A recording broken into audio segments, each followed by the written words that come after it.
Bonsoir tout le monde. Allez, laissez-moi savoir si vous me voyez. Bonsoir tout le monde.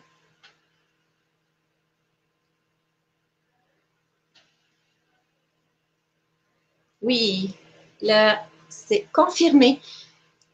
Bonsoir tout le monde. Allez, laissez-moi savoir si... Et là, on va commencer. Bonsoir tout le monde. Avec vous, Amal Laksassi, présidente et fondatrice de l'Agence dentaire de l'Outaouais. Merci beaucoup de nous rejoindre ce soir dans cet espace d'information que l'Agence dentaire a ouvert au bénéfice de tous les professionnels du domaine dentaire depuis près d'un an. Une rencontre virtuelle pleine de chaleur humaine et d'engagement, où nous avons pu retrouver une belle variété de conférenciers de renom et d'invités de grandes envergures avec beaucoup de valeurs à partager. J'avoue que je suis fière de lire vos messages de soutien. Nous remercions pour nos efforts dans la préparation de ces rencontres. Et ce soir, je tenais personnellement à vous remercier pour le geste. Sans vous, sans votre soutien, cet espace aurait jamais cessé et jamais existé. Mon engagement envers vous, c'est de continuer à donner tout ce que je peux pour que le domaine dentaire en Outaouais continue d'être la référence dans toute la province du Québec.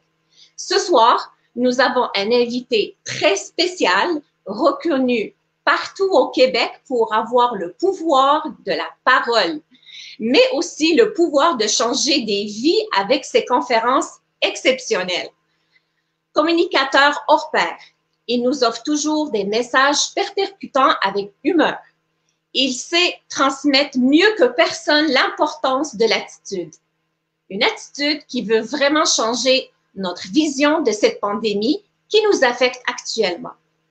C'est exactement pourquoi l'Agence dentaire de l'Outaouais a tout mis en œuvre pour donner à notre public cette occasion extraordinaire de rencontrer Sylvain Boudreau, l'un des meilleurs conférenciers du Québec pour remonter le moral. Il va nous remonter le moral, ça c'est sûr. Parce que les choses ne vont pas si mal que nous ne le croyez pas. Accueillons chaleureusement notre invité spécial, Sylvain Boudreau. Bonsoir Sylvain. Bonsoir Amal, quelle belle présentation, c'est touchant, merci beaucoup. Ça fait vraiment plaisir Sylvain. Attends, je vais juste revenir. Ouais. Est-ce que... Sylvain, comment ça se passe avec vous? Comment ça a été l'année dernière en fait? Et cette année. Grosse question Amal, grosse question. Évidemment, c'était une année, pour tout le monde, hein, c'était une année de grands défis. De nouveautés. Dans mon cas, je suis conférencier en milieu de travail, donc vous comprenez que tout s'est arrêté au mois de mars. C'était la business terminée. C'était une catastrophe. Par contre, je dois vous dire qu'aujourd'hui, je suis très, très, très, très heureux où je suis présentement dans l'entreprise. C'est sûr, sûr, sûr. Wow.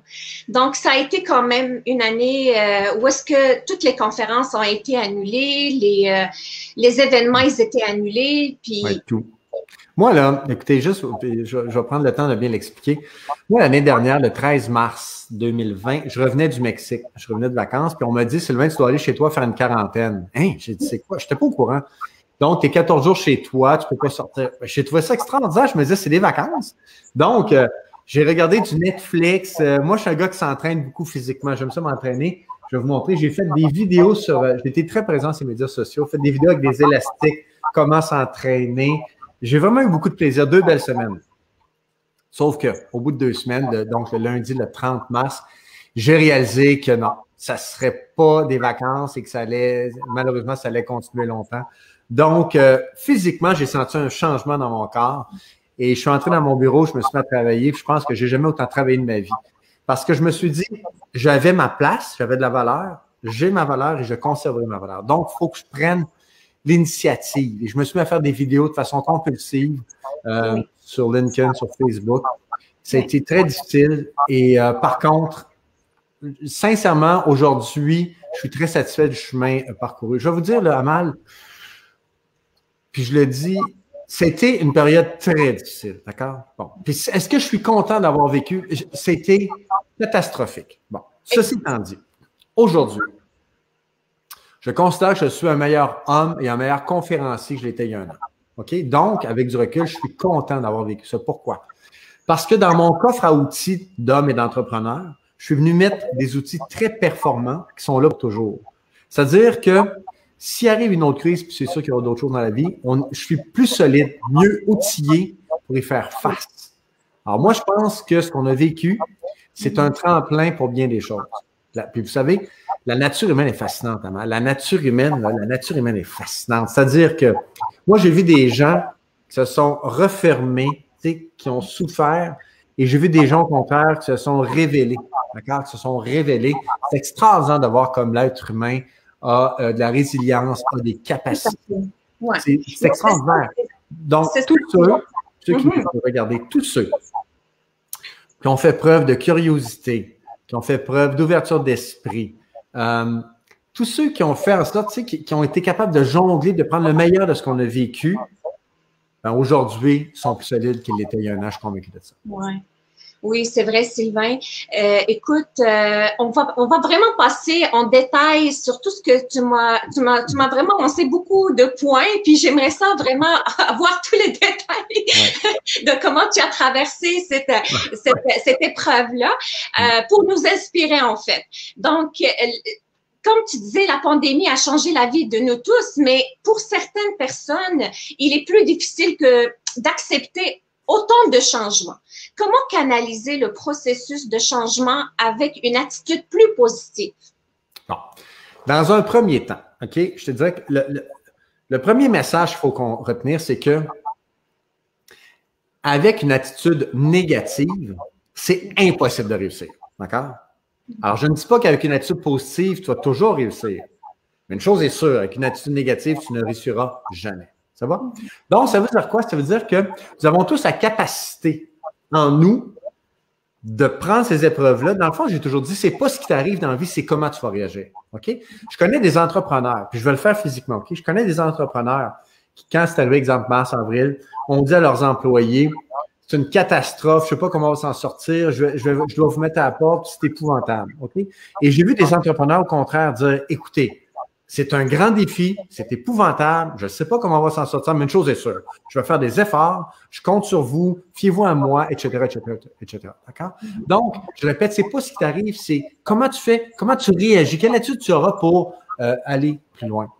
Et je n'ai jamais dit que c'était facile, je n'ai jamais dit qu'il n'y a pas de période difficile. Moi, personnellement, c'était une traversée du désert, d'accord? Une vraie traversée du désert. Sauf que, à force de volonté, de travail et d'optimisme, disons, ben aujourd'hui, je suis très heureux où je suis rendu. C'est une évidence. Là. OK? Mais comment gérer la résistance au changement, par exemple, Sylvain? Bon, écoute, il n'y a pas de science, il n'y a pas de science exacte. Mais ce qu'il faut comprendre, c'est que, écoute, je vais te donner, je vais te raconter une histoire pour revenir pour répondre à ta question. Il y a un an, le premier vidéo que j'ai fait sur Internet, OK, que j'ai mis sur LinkedIn, le premier ministre a dit ceci. Il a dit, je vous demande, il faut encourager l'achat local. D'accord? Il dit, je vous demande d'encourager l'achat local. Bon. Je comprends très bien ce qu'il a dit et je comprends très bien que c'est plein de bienveillance et de belle volonté. Puis je suis d'accord, là, bon. Sauf que moi, je n'étais pas d'accord avec le concept d'encourager l'achat local. Voici pourquoi. Et c'est le premier vidéo que j'ai fait. Je vais t'expliquer. D'abord, encourager, jamais. Moi, encourager un entrepreneur, je ne crois pas à ça. C'est-à-dire que si ça vous tente d'encourager quelqu'un, achetez-vous un chien, encouragez votre enfant qui commence à marcher, encouragez des scouts. OK? Encourager un entrepreneur, non. Moi, c'est arrivé une fois dans ma vie, une quinzaine d'années peut-être. Il y a une femme, une dame bien gentille qui dit, Monsieur Boudreau, on va faire affaire avec vous, on va vous encourager. J'ai dit, madame, ça n'arrivera jamais, ça. Non, non, non, non, non. Mais non. Écoutez-moi bien. Vous allez faire affaire avec moi, vous allez me choisir. Parce que vous êtes convaincu que je suis la meilleure personne pour répondre à votre besoin. Vous êtes convaincu que mes concepts, mes principes vont aider votre équipe. C'est pour ça qu'on va faire affaire ensemble, pas pour m'encourager. Deuxièmement, achat local, oui, mais. Écoute bien, Anna. Si moi, j'entre dans un commerce près de chez moi et que je ne sens pas d'amour, je ne sens pas que les gens sont ouverts à m'accueillir, je ne sens pas qu'ils sont contents de ma présence, je ne sens pas qu'ils sont prêts à innover, d'accord? Ben, je vais aller ailleurs, tout simplement. Et si ils ferment, on appelle ça de la sélection naturelle. Ça va? Écoute, la vie étant ce qu'elle est, la pandémie fait en sorte qu'il y en a qui vont s'en sortir, puis il y en a qui ne sont pas capables de faire face au changement. Tous ceux qui vivent dans le passé, tous ceux qui pensent que le virtuel, là, c'est en attendant. Tous ceux qui pensent que j'ai hâte de revenir comme avant. Ben, ces gens-là qui ne sont pas prêts, qui n'ont pas cette ouverture d'esprit-là, de cœur, malheureusement, ils ne passeront pas au travers. Puis c'est triste, mais c'est une sélection naturelle. Il y en a à mal là, qui voyagent tellement avec un pack-sac pesant. Là,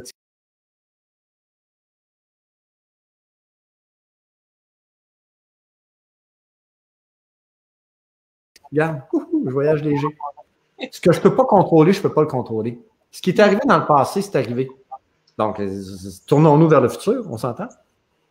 Mais pourquoi l'être humain a la même capacité d'accepter le changement? C'est ça mon point. Ben, c'est ça ma prochaine question. Pourquoi l'être humain, en général, préfère-t-il de rester vraiment dans le rôle de victime et ne voir que le côté négatif des événements?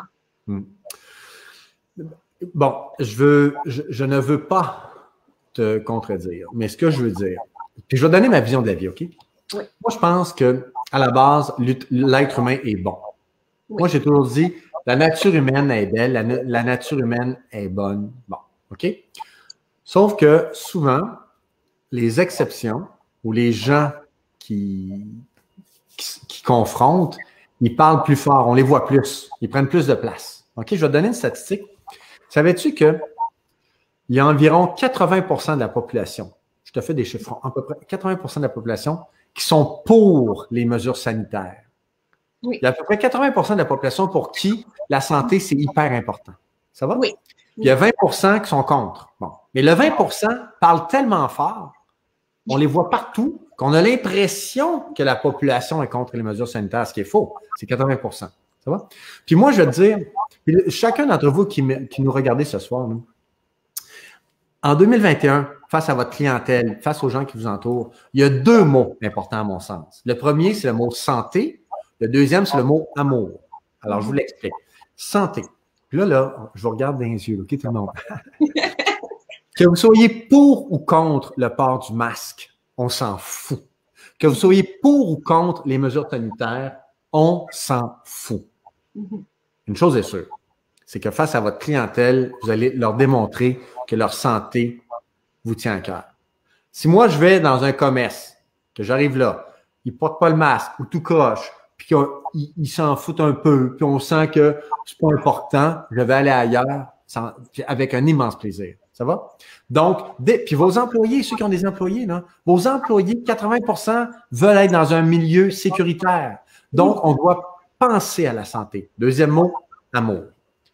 Ceux qui ont vu le mot incorporé, j'ai toujours dit que sur le côté, on avait une switch on-off, là. Bon, j'ai rajouté cette année un dimmer d'amour. Vous allez le mettre au maximum. Regardez-moi bien. Les gens ont besoin de plus d'amour. On a vécu depuis un an une catastrophe. Il y a bien des gens dans votre environnement, soit qu'à la maison, ils n'ont pas d'amour, ils vivent seuls ou c'est difficile, soit qu'ils ont des craintes, soit qu'ils ont perdu leur emploi. Bon, on va, tu sais, en anglais, on dit « we care, I care ». On va prendre soin des gens, OK? On va prendre soin des gens qui nous entourent. Que ce soit vos employés, que ce soit vos clients, on va en donner plus qu'avant. Ça va? Ça veut dire quoi? Bon, ça peut être appeler plus souvent, texter, je ne sais pas, prendre contact, faites ce que vous voulez, mais on va prendre plus soin des gens. Puis en passant, là, je ne comprendrai jamais, puis on va parler longtemps, moi j'ai du temps là, je ne comprendrai jamais des employeurs pour qui leur ressource humaine n'est pas la base, le solage, les fondations de leur entreprise. Ça va, hein? En 2021, la première chose en tant qu'entrepreneur qu'on doit faire, c'est d'être un leader positif pour nos employés puis de prendre soin de nos gens. OK? Regarde bien, man. Je vais faire un exercice. J'embarque présentement sur un fil de fer. Alors, tout le monde, regardez-moi, là, je suis sur un fil de fer. Ouh, je suis sur un fil de fer. OK? Je me tiens comme ça. Là. Je ne sais pas de quel côté je vais tomber. Tu sais, ça veut dire, est-ce que je suis satisfait ou non? Est-ce que je suis heureux ou non? Est-ce que j'ai des craintes ou non? Je suis insécure sur un fil de fer. Ça veut dire quoi? Vous et moi. vous et moi, qui gérons du personnel, qui avons des clients, nous devons être un leader positif pour les faire tomber du bon côté. Ça va? Ça veut dire quoi? Les gens qui vous entourent, si c'est exemple vos employés, doivent sentir en vous un leader positif, un leader qui les aime, un leader qui va les rassurer. OK? Et en passant, puis là, je sors un peu du... si vous avez des adolescents ou des enfants, vous devez être un leader positif pour vos jeunes. Est-ce que ça va? Bon, je vous donne un exemple, puis ça vient me chercher dans mes valeurs, je vais vous le dire. Là. Moi, j'ai un grand garçon qui a 27 ans, qui est autonome, je l'aime, la vie est belle. Mais la vie fait en sorte que depuis 3 ans, je m'occupe d'un jeune de 17 ans. Je l'ai connu, il avait 14 ans. En fait, je l'ai connu il y a longtemps, mais depuis qu'il a 14 ans, je m'en occupe beaucoup. Lui et son père, ça va pas, puis c'est une situation difficile. Moi, j'ai du temps à donner, j'ai de l'amour à donner, donc depuis l'âge, il s'appelle Mathis et ça fait 3 ans que je le considère comme mon garçon. On vit pas ensemble, mais c'est bon. Et Mathis, secondaire 5 cette année, saison de football qui est annulée, beaucoup de frustration, beaucoup de peine, beaucoup de colère, avec raison. Bon, écoutez-moi bien tout le monde, je veux que ça soit clair. Quand j'entends certaines personnes dire que les adolescents d'aujourd'hui sont une génération sacrifiée, qu'ils vont avoir des dépendances, qu'ils vont être déscolarisés, je vais fou. J'ai une veine ici comme ça, boum, boum, boum. Voyons donc. Je comprends. Puis en passant, c'est la différence entre être empathique et sympathique. Okay? L'empathie. L'empathie veut dire, puis il n'y en a pas un qui est meilleur que l'autre, mais l'empathie veut dire, je comprends ta situation, je comprends ta détresse, je comprends ta frustration. OK, là? Bon, mais c'est pas la fin du monde. Écoutez-moi bien. Moi, Mathis, là, j'arrête pas de dire, Mathis, tu es un enfant qui a du talent, tu es un enfant qui a du potentiel, tu es un enfant qui a une résilience pas mal plus grande que moi. C'est évident que ce qu'on vit là va faire de toi un meilleur homme. Puis en passant sur qu'il y a des adolescents, croyez-vous une seconde que dans 25 ans, donc quand les jeunes de 15 ans aujourd'hui auront 40 ans, est-ce que vous pensez une seconde qu'ils vont se réunir dans un restaurant puis qu'ils vont tous se dire « Ah, c'est épouvantable, notre vie a été ratée, notre vie est un échec à cause de ce qui s'est passé en 2020. » Mais voyons donc, voyons donc. Ils vont vivre leur joie, leur peine, leur succès, leurs échecs, comme tout le monde. Ça va être une anecdote dans leur vie. C'est vrai, souviens-tu, en 2020, on avait porté un masque.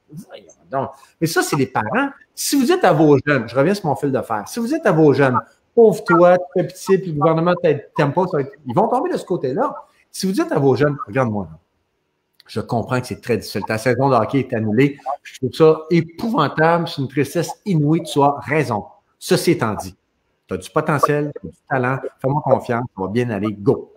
Et ça, donc, si je comprends bien, c'est vraiment la communication et la motivation. Mais les gens qui vont voir tout le temps le verre à moitié vide qu'au lieu de voir le verre moitié plein, comment vraiment agir avec ce monde-là? C'est vraiment...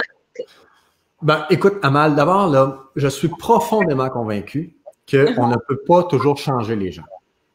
Et vous en avez peut-être dans votre environnement. Moi, ma maman, c'est une femme qui était négative. Elle a 80 ans aujourd'hui.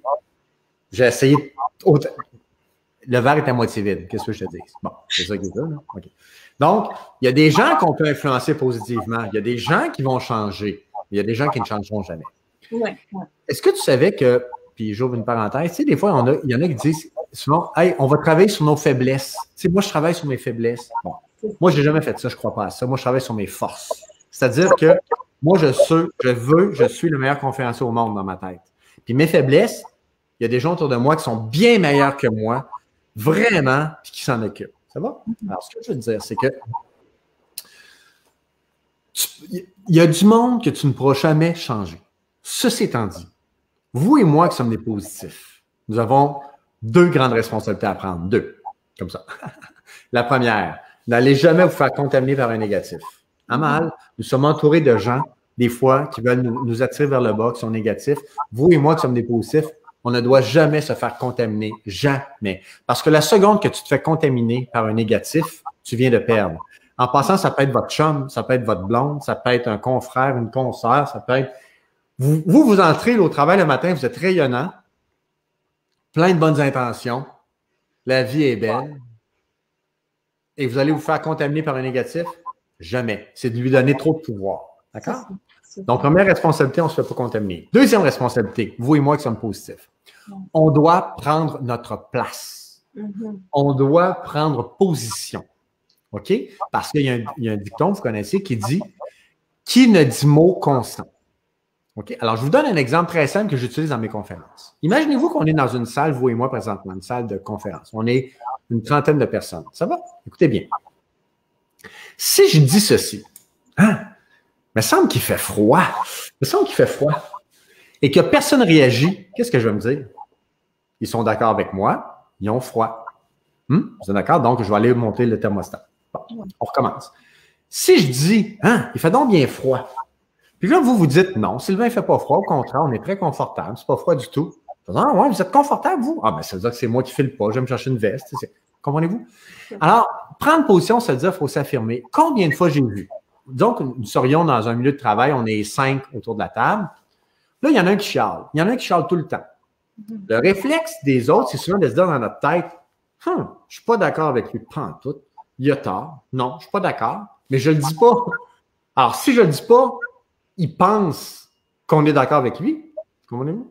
Donc, c'est de toujours prendre notre position. Alors, exemple, si on est dans une activité, quelqu'un dit « Ah, j'aime pas ça, c'est plate. » Ben moi, je vais toujours dire « Écoute, je comprends ce que tu me dis, mais moi, j'adore ça. » Si quelqu'un me dit « Ah, s'il te plaît, tu as le gouvernement oblige à porter le masque. » Je vais dire « Je comprends ce que tu dis, je comprends, mais moi, je suis pour le port du masque. » Si quelqu'un, je sais pas, moi, me dit « Ah, il y a un tel, là, tu sais, une telle personne, moi, on dit qu'il est plate, il a l'air beige, je l'aime pas. » Je veux dire, je comprends ce que tu dis, mais moi, je l'adore.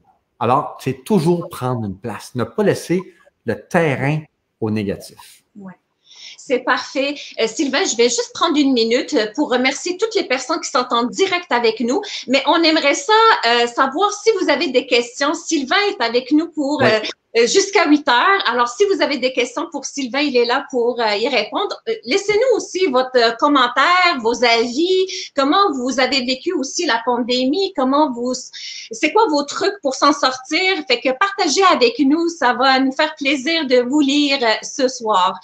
Alors, Sylvain, tu m'avais dit tout à l'heure là, que la pandémie a fait de toi vraiment un homme meilleur. Dis-moi, c'est quoi exactement? Comment tu te sens que tu es un homme meilleur? OK. Bon, il y a deux choses. Je te raconte une histoire. Le 31 décembre 2019, tu sais, quand on s'est souhaité bonne année 2020. Bon, moi, j'étais en Floride avec des amis. On était un bon groupe. C'était le bonheur. Amal, c'était le bonheur. Puis je trouve que 2020, une année paire, ça se dit bien. Tu sais, 2020, c'était plein d'espoir. Bonne année 2020. Bon.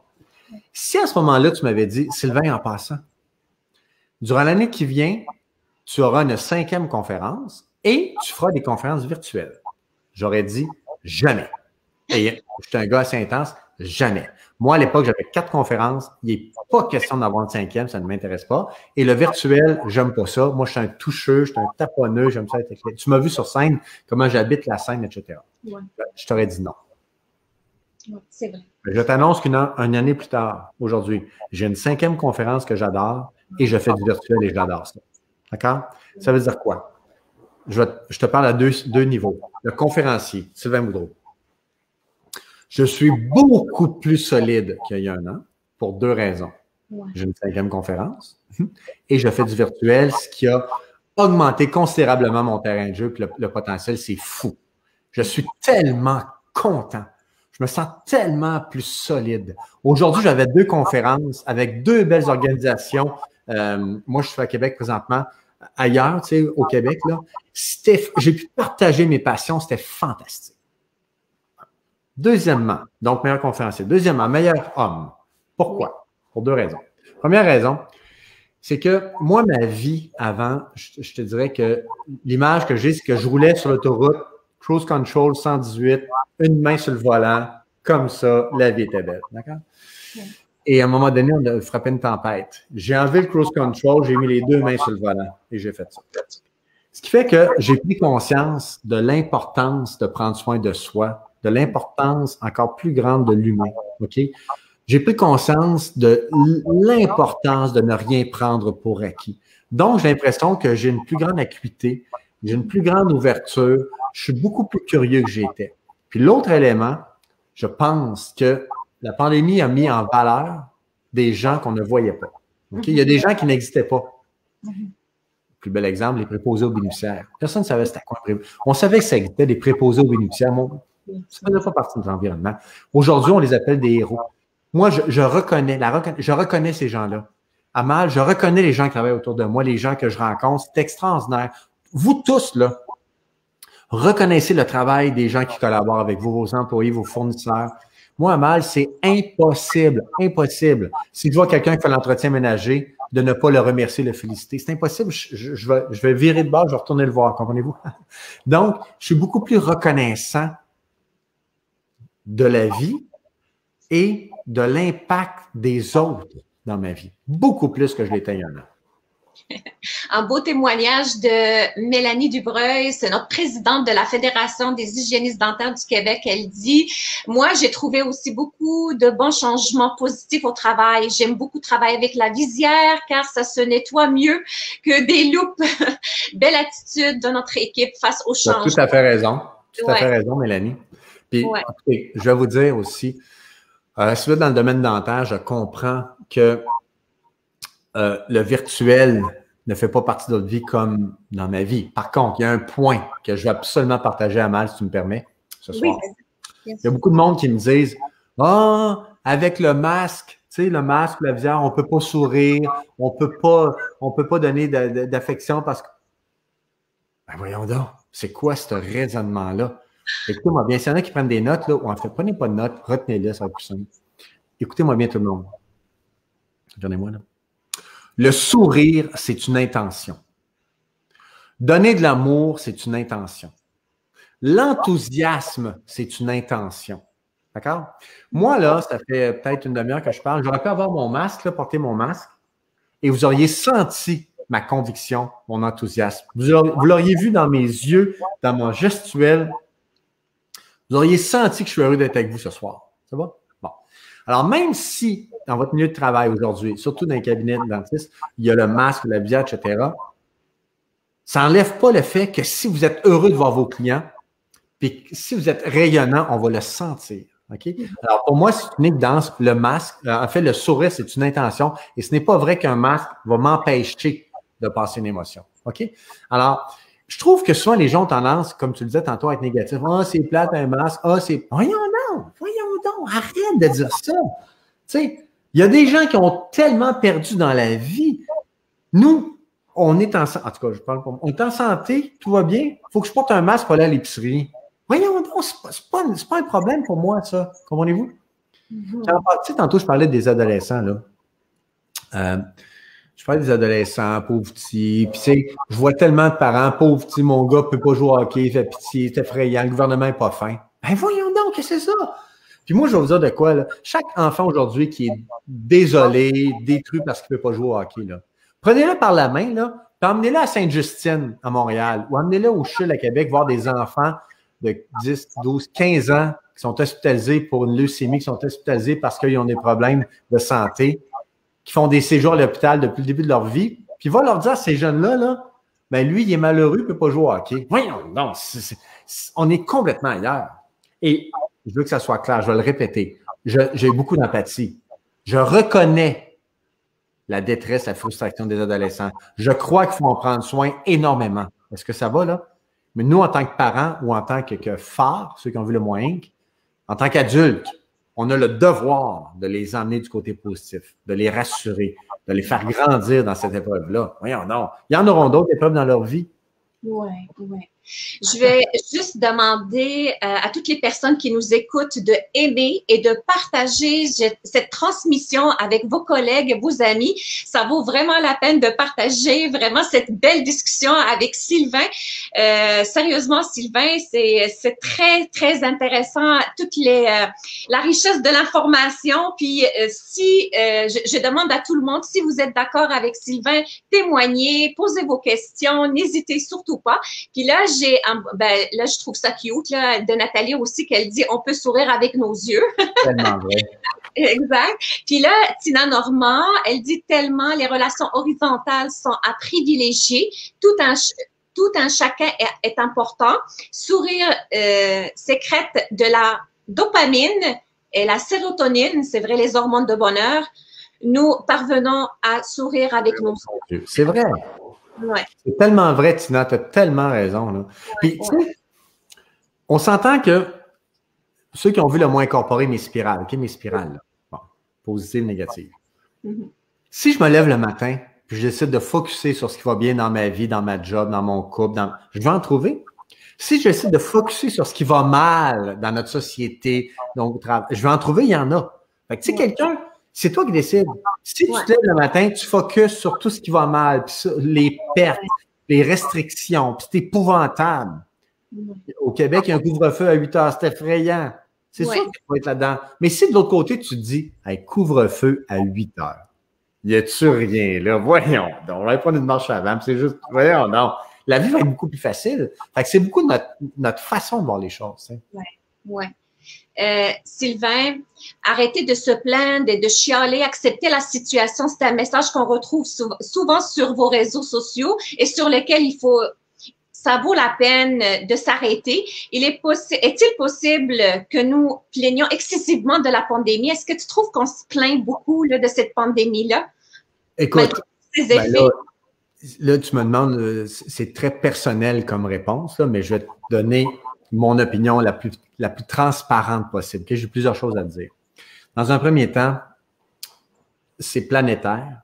Personne ne l'avait vu venir. OK? Je comprends que le gouvernement parfois peuvent paraître contradictoires. Je comprends qu'ils prennent des décisions qui sont impopulaires. Je comprends tout ça. Mais en même temps, qui voudrait prendre leur place? Moi, je suis convaincu que ces gens-là sont pleins de bienveillance. Je suis profondément convaincu que le premier ministre François Legault se lève le matin. Ce qu'il veut, c'est le bien de la communauté, le bien de la société. Puis qu'il jongle avec des balles. Ça doit être épouvantable, son quotidien. Depuis 1 an, cet homme-là a dû prendre 10 ans, puis il y a de 10 ans à 1 an. Ils font des erreurs, je le vois, je le sais. Mais qu'est-ce qu'on dit? C'est planétaire, puis il n'y a pas de mode d'emploi. L'autre élément, puis là, je m'adresse à tout le monde. Écoutez-moi bien. Le mot qu'on devrait tous s'écrire dans le front, faire un post-it, c'est « ayons de la bienveillance ». Voyons donc. Puis ayons de l'indulgence. Soyez indulgents. Oui. Puis là, je vais aller plus loin que ça. Regardez bien. Je vais partir d'en haut, OK? Ayons de l'indulgence pour nos gouvernements. Je veux dire, ils prennent des mauvaises décisions à nos yeux. Des fois, ils se contredisent. Des fois, ils ne sont pas clairs. Mais comprenons que ce n'est pas évident. Ayons de l'indulgence. Ayons de l'indulgence entre nous, confrères, consoeurs, patrons. Il y en a qui travaillent pour des entreprises. Peut-être que l'entreprise prend des décisions qu'on ne comprend pas. Peut-être que les livraisons se font moins rapidement. Peut-être que c'est plus lent de travailler dans une clinique dentaire. Peut-être que aujourd'hui, il manque de masques. Bon, ou il manque de... Peut-être. Ayons de l'indulgence, voyons donc. Tout le monde est pris dans le même trouble. Tu sais, c'est la même réalité pour tout le monde. Et surtout, là, regardez-moi dans les yeux, là. Ayez de l'indulgence pour vous, à moi de moi avec amour. Tu sais, là, ayez de l'indulgence pour vous. Ça se peut que présentement, tu ne sois pas le meilleur chum, la meilleure blonde sur la terre. Ça se peut que la maison ne soit pas spick and span. Pas grave. Ça se peut que les enfants ne mangent pas 3 repas équilibrés, protéines, glucides, puis fibres. On s'en fout, ils mangeront bien l'année prochaine. Voyons donc. Ayez de l'indulgence entre vous, vos conjoints, vos enfants. Puis, les adolescents, ça se peut qu'ils se laissent traîner. Puis, qu'est-ce que tu veux que je te dise? Ça sera autre chose l'année prochaine. Moi, je trouve qu'il y a des gens qui sont trop pointilleux, puis ils chialent après tout. Voyons donc, c'est pas ça la vie. C'est pas ça la vie. On a besoin d'amour, gang.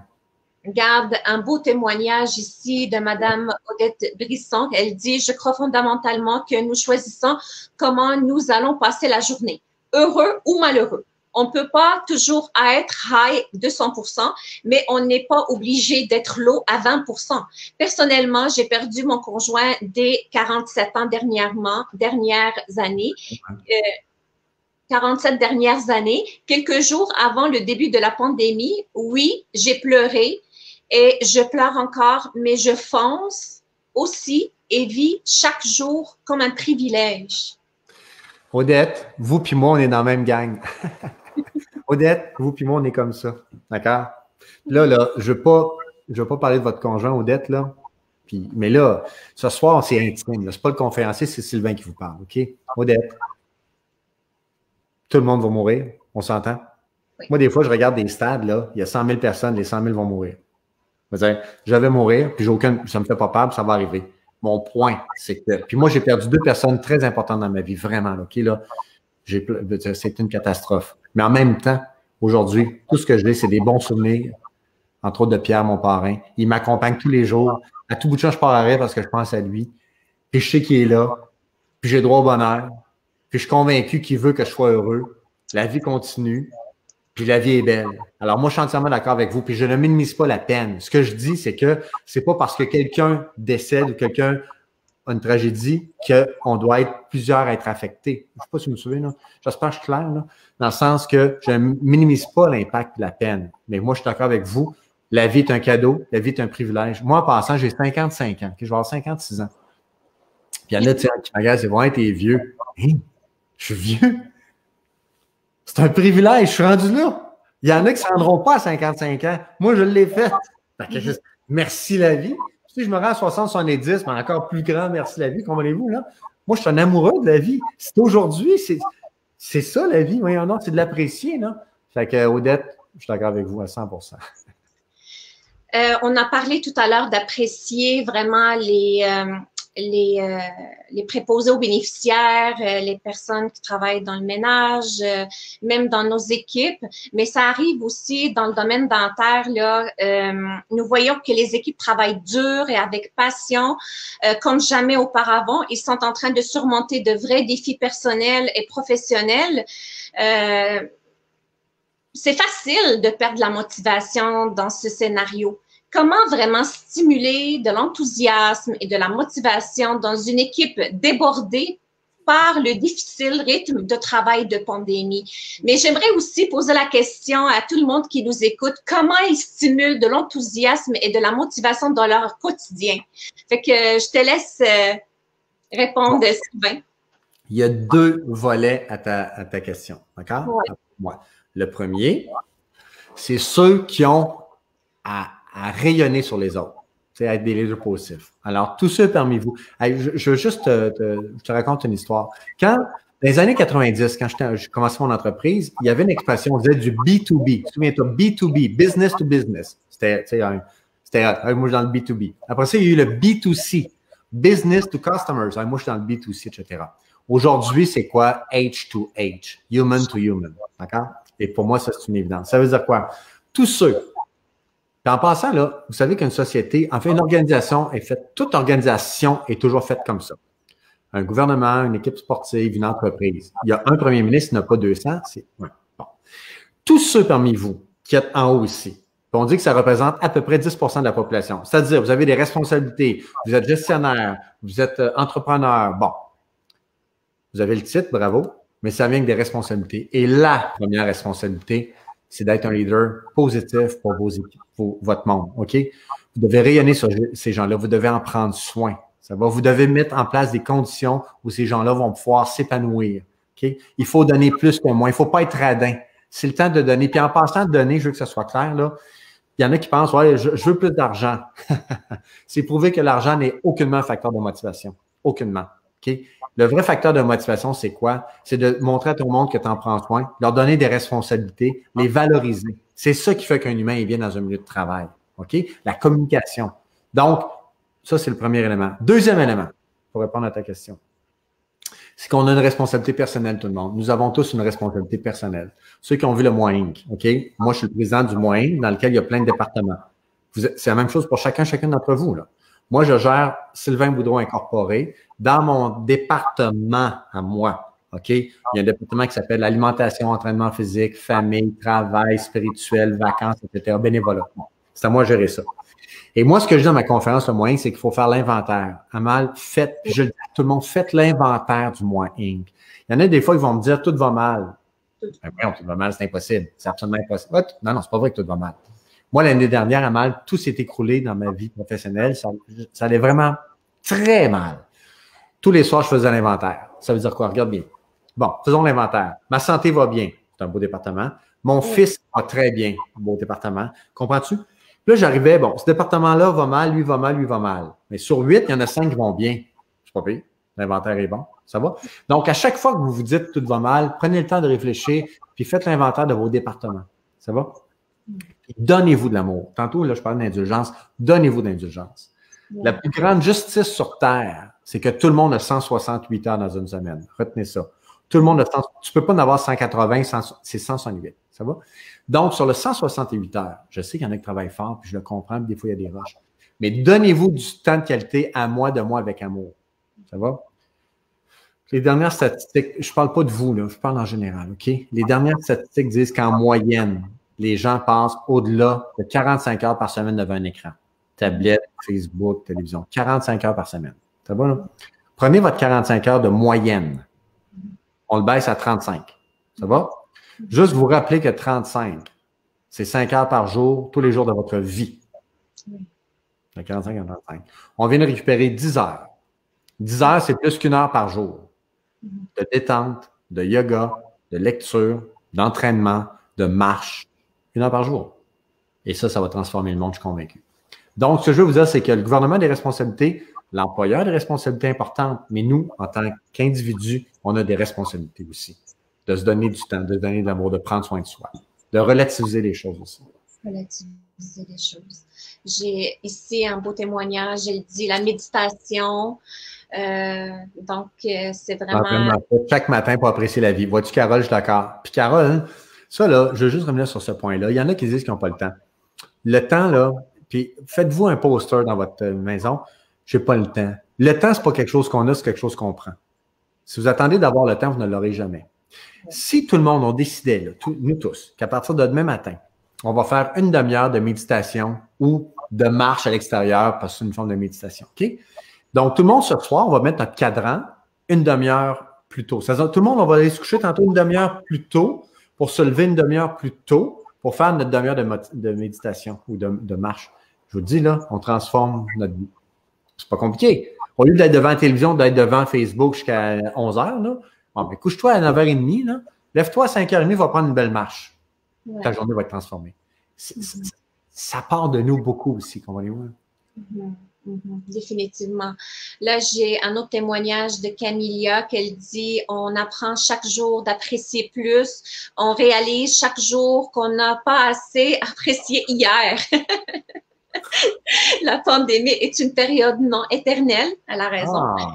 Elle nous apprend d'apprécier la vie, les gens et l'amour. C'est vraiment… Camilla, je veux travailler avec vous. C'est tellement vrai. On apprend que la pandémie n'est pas éternelle. C'est-tu bien dit, ça? Mais c'est-tu vrai? En tout cas. Puis tu sais, la vie, là, la vie, c'est pas un long fleuve tranquille. Dans la vie, il y a des épreuves. On a vu tous des épreuves, d'accord?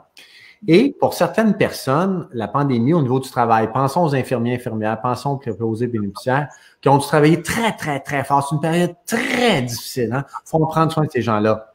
Oui. Mais ça va revenir un jour de façon… la normalité va revenir un jour. Là. Soyons optimistes, c'est sûr. Là. Définitivement. Peut-être que je vais te répéter une autre fois. C'est vraiment, on est vraiment dans une période difficile. Puis dans les cliniques dentaires, on sent la fatigue, on sent vraiment l'épuisement. On veut vraiment que ça fonctionne avec l'équipe. Alors c'est quoi le conseil que vous pouvez nous donner aux chefs d'équipe pour garder le personnel à rester positif? C'est quoi vraiment ton conseil là? Ben, il y a pas un conseil, je pense que c'est plutôt un mindset, d'accord? Exemple, disons que moi, je suis dans une clinique, puis mon rôle, c'est de prendre soin du monde.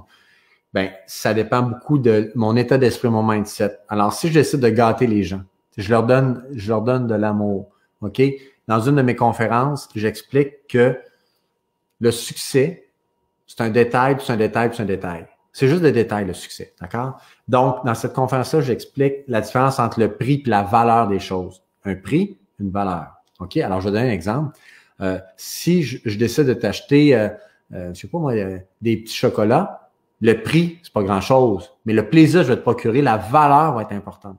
Alors, le prix et la valeur. Ça veut dire que c'est quoi la valeur d'un sourire? C'est quoi la valeur d'un merci? C'est quoi la valeur d'organiser le matin un café spécial pour les équipiers? C'est quoi la valeur d'apporter, je sais pas moi, des beignes, des muffins, quoi que ce soit pour faire plaisir au monde? C'est quoi la valeur de prendre le temps de remercier les employés à la fin de leur journée, puis leur dire, écoute, je sais que c'est une période difficile, mais je veux te remercier sincèrement. Ton implication fait en sorte que ça fonctionne bien. Puis prends soin de toi ce soir, va-t'en chez toi. Donc, c'est beaucoup dans lui-même, dans les petits détails. Tu sais, Il y a la macroéconomie et la micro. Là, je suis dans la microéconomie, c'est-à-dire de faire des petits trucs qui vont faire en sorte que les gens vont être confortables, vont être bien. Ça va? Puis je vais me répéter, Amal, là. Ce n'est pas la pandémie qui fait en sorte qu'on réagit d'une façon ou d'une autre. C'est nous. Je ne connais pas les cliniques dentaires, mais je suis persuadé, comme partout ailleurs, qu'il y a des cliniques dentaires où ça va très bien présentement, même s'ils sont débordés. Puis il y a des cliniques dentaires où c'est très difficile. Donc, c'est pas le fait d'être débordé, c'est la façon dont il fait face, puis l'amour qu'on donne aux gens qui nous entourent. C'est uniquement ça. C'est tout le temps ça, en fait. Valérie, je ne connais pas Sylvain, mais je pense exactement comme lui. Cette pandémie nous a ouvert les yeux sur d'autres. Effectivement, Valérie, on pense pareil. On pense pareil. Moi, j'ai vu des entrepreneurs là s'écrouler, des entrepreneurs qui ont fait ça. C'est pas la pandémie. Je connais des restaurateurs, je pourrais vous donner des noms, qui se sont recroquevillés, qui ont perdu. Puis je connais des restaurateurs qui se sont révélés. Donc, c'est pas la pandémie. C'est comment tu réagis face à la pandémie. Ça va? C'est toujours ça. C'est toujours comment toi, tu es prêt à réagir. Puis, je me répète, Amal, ça fait partie de mon charme. Je me répète. Mais tous ceux parmi vous qui avaient à gérer du personnel, je vous le dis, là, c'est une grande responsabilité dans la vie. C'est pas juste le titre. C'est l'amour que tu vas donner. Prenez soin de votre monde. Prenez soin de votre monde. Merci Sylvain, vraiment de ce conseil. J'aimerais juste, ça finit vraiment notre entretien de ce soir. J'aimerais juste te dire un gros merci de ta disponibilité, vraiment pour toute la matière que tu nous as partagée ce soir. J'espère que tout le monde apprécie, puis je sais que tout le monde apprécie vraiment tout ce que les conseils, les astuces que tu nous as partagées ce soir. Un dernier mot à dire, Sylvain, à tout le monde qui nous écoute. Ben, le mot, je pense qu'il faut retenir beaucoup, c'est l'indulgence. Soyez indulgents. OK? Réalisons, puis quelqu'un l'a dit tantôt, là, que c'est pas éternel, cette situation-là. Soyons indulgents envers les gens qui nous entourent. Soyons indulgents envers nous-mêmes. D'accord? On a besoin de prendre soin de soi pour traverser cette période-là. Et c'est évident qu'on va s'en sortir, puis que le sourire va revenir, puis tout va. C'est évident que ça va bien d'aller un jour. Alors, je remercie tout le monde qui nous écoute ce soir. Merci beaucoup d'avoir pris votre soirée pour assister à cette belle rencontre. Je vous donne rendez-vous jeudi prochain pour un autre Facebook Live. C'est la semaine des assistantes dentaires. Donc, on va souligner vraiment cette semaine de nos collègues, les assistantes dentaires. Alors, restez à l'affût de la page Facebook de l'Agence dentaire de l'Outaouais et aussi de la page Facebook de Sylvain. Il est très actif sur Facebook, sur LinkedIn. Alors, suivez ses pages pour les prochaines formations. Est-ce que je pense que tu as une prochaine formation de virtuose? Oui, virtuose du virtuel. C'est une nouvelle conférence, une 5e, j'ai lancée sur comment utiliser le virtuel pour performer. Alors, virtuose du virtuel. Mon site Internet, c'est moinc.ca. Je suis très présent sur LinkedIn aussi, alors c'est facile de me rejoindre. Excellent. Ben, c'est ce que ça termine notre soirée. Merci beaucoup, Sylvain. Merci, Anne. Merci du fond du cœur. Tu es très gentil. Merci beaucoup. À bientôt. Bye bye. Bye. Bye.